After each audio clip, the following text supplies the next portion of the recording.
Are you selling your home? Do yourself a big favor. Hi, I'm Mary Schumann. I'm a realtor here in the Twin Cities, and today I'm going to give you a list of tips to keep from turning off buyers and help you sell your home quickly.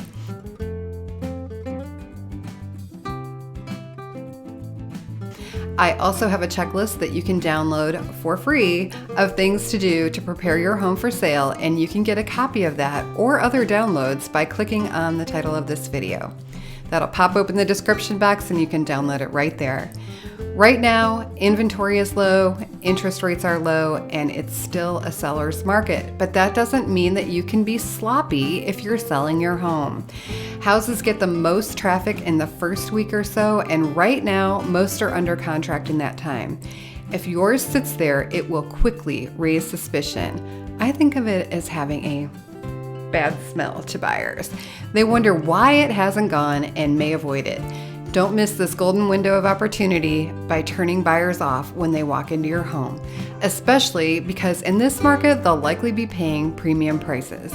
In this video, I want to give you guys a list of 8 things that you should take care of before you let the first buyer in the door. Number 1 is odors. This one I cannot emphasize enough. Even as an agent previewing for someone, smells can drive me right back out the door. We're talking about pets, moisture, mustiness, food odors like fried foods and strong spices, old food in the refrigerator, cigarettes, and even air freshener. I've developed migraines within minutes when walking into a house that was hosed down with air freshener. Artificial scents can make people feel quite sick, even scented candles, and they also lead you to wonder what is being covered up.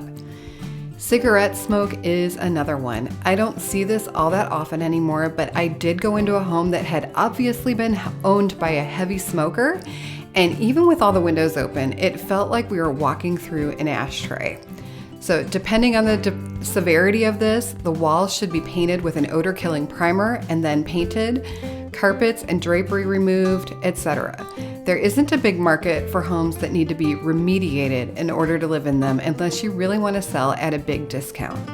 Check your refrigerator. People open refrigerators when they're looking at homes. We did, and we regretted it.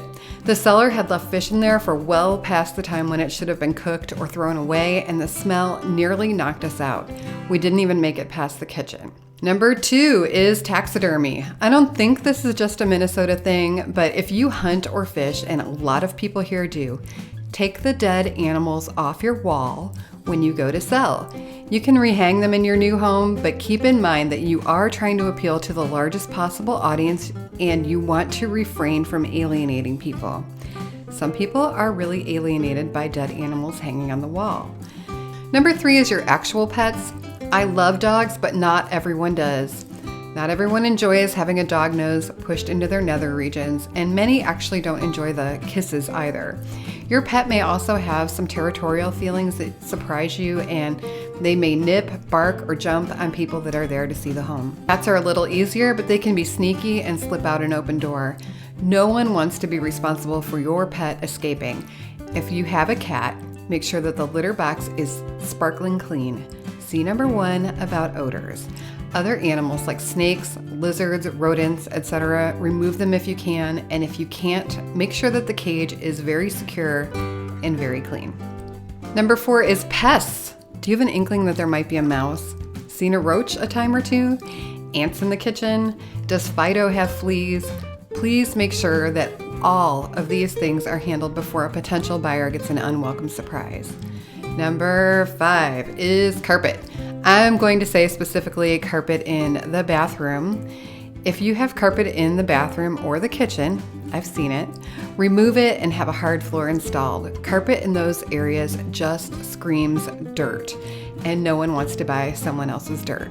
They just don't. And if you have wall-to-wall carpet elsewhere, have it professionally cleaned before showing the home. This will help with any potential odors as well. It's a theme.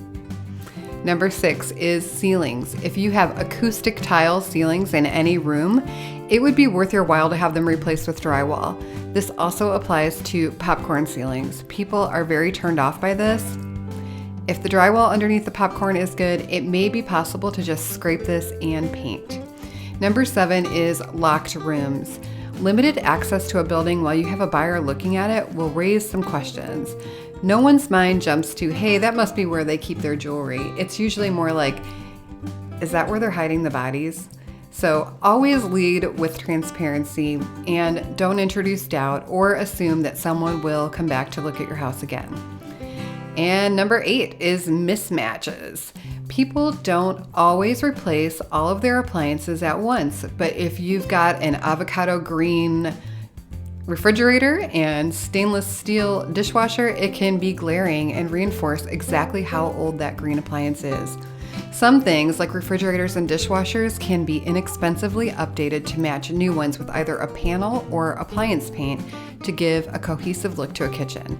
It can be worth it to do this if the older items are in good condition. If not, it's definitely a selling point to have new appliances in a home, and it knocks down a big objection right off the bat. Okay, thanks for watching, and I will see you right back here next week.